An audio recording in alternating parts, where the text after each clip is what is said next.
बिस्मिल्लाहिर्रहमानिर्रहीम। KSE 100 index ने आज जो अपना हाई बनाया वो 46,035 का था, जिधर इंडेक्स ने तकरीबन 125 पॉइंट गेन किए थे।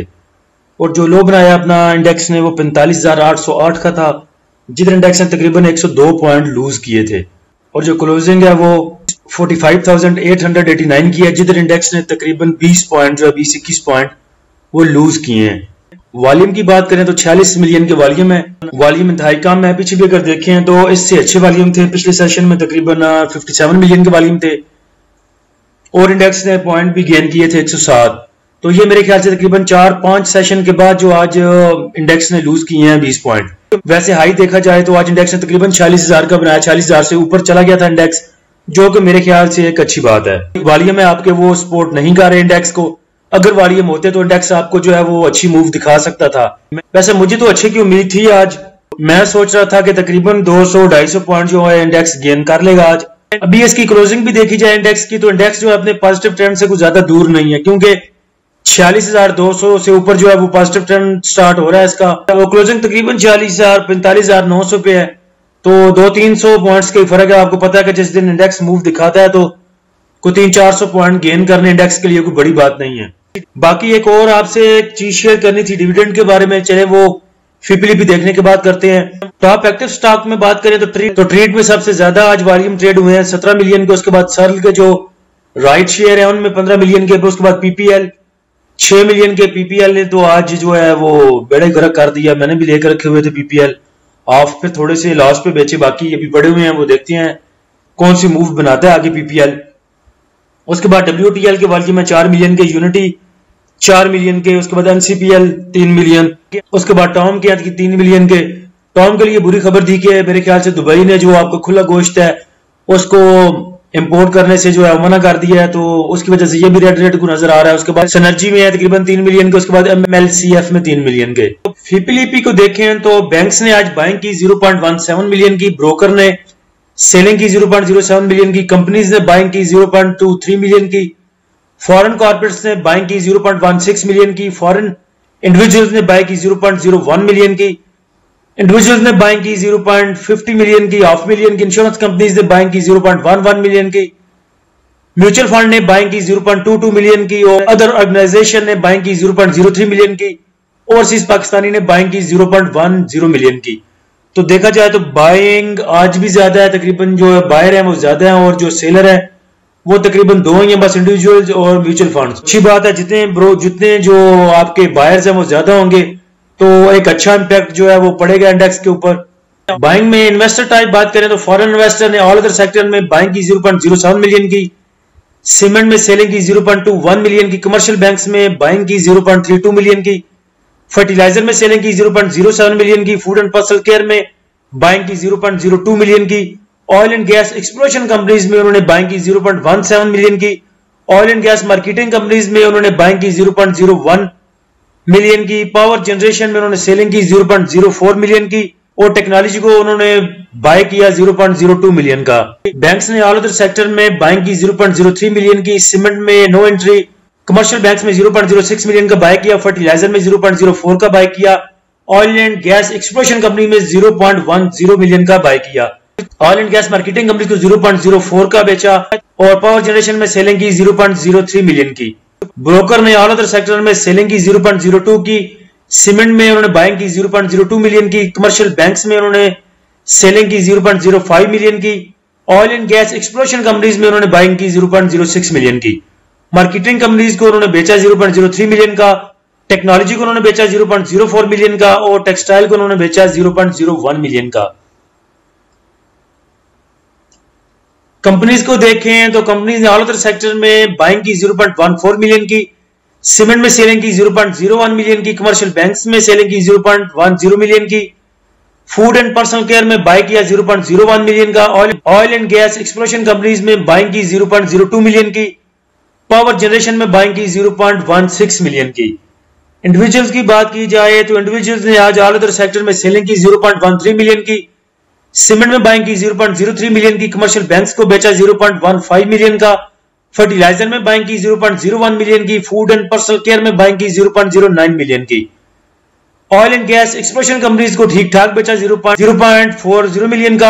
Oil and gas marketing companies में बाइंग की 0.09 मिलियन की। पावर जनरेशन में सेलिंग की 0.09 मिलियन की।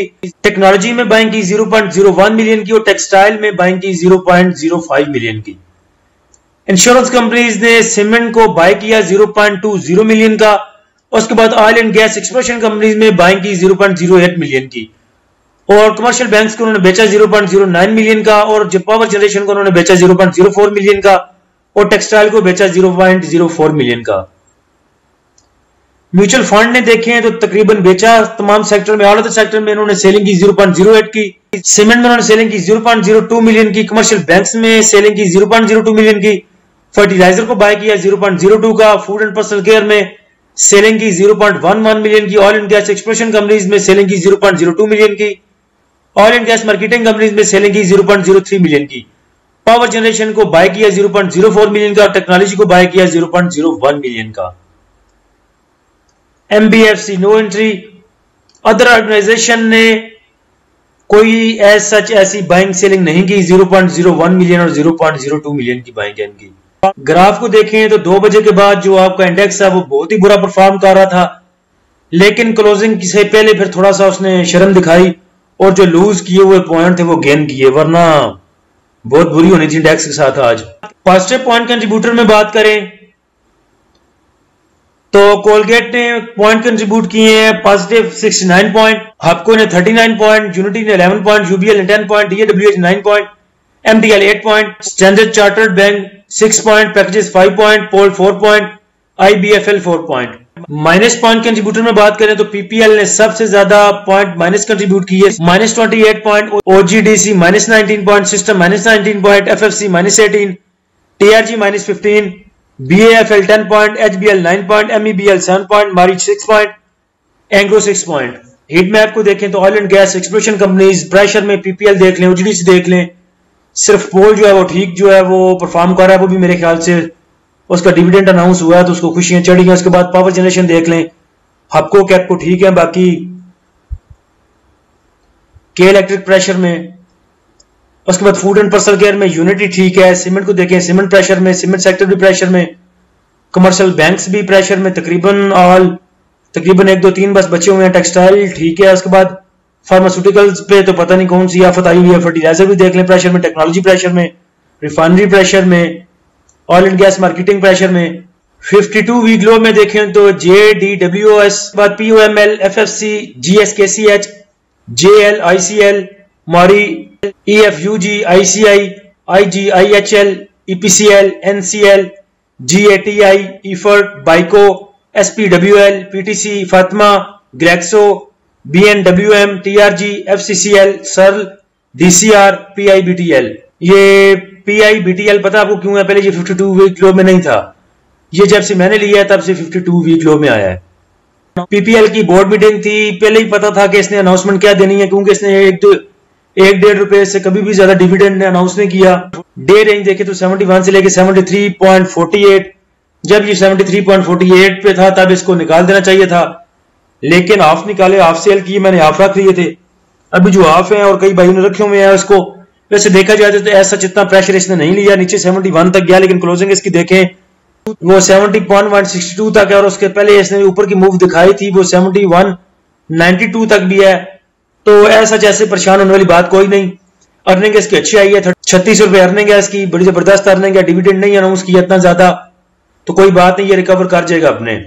एनसीपीएल की बात करें तो एनसीपीएल ने 2 दफा चवल मार लिया, लेकिन उसके बाद भी जो है अच्छी जगह पे स्टैंड कर रहा है। देखें इसको डे रेंज में 1940 से लेके 2050 तक है, तो इंशाल्लाह कल मुझे लगता है कि एनसीपीएल जो अच्छी मूव दे सकता है, और मुझे तो अभी भी प्रॉफिट है इधर भी।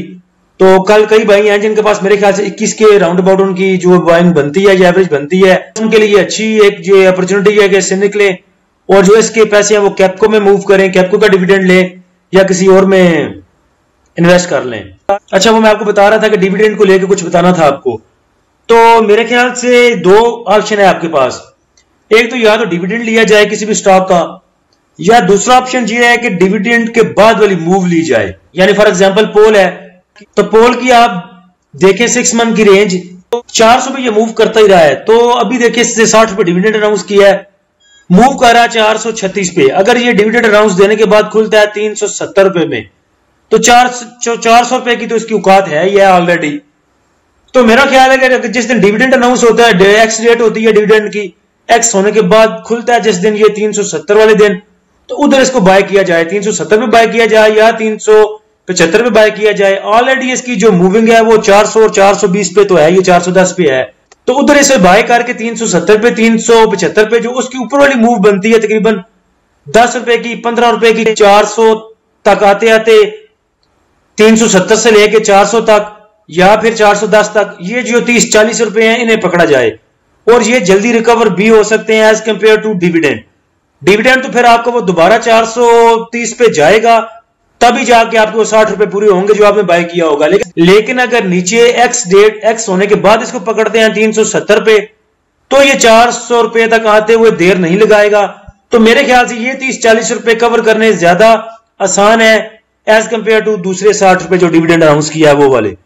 तो तमाम स्टॉक्स की यही कहानी है। आप ढोल देख लें, ढोल भी 2 रुपए नीचे खुलेगा, चाहे उसे आप ले लें।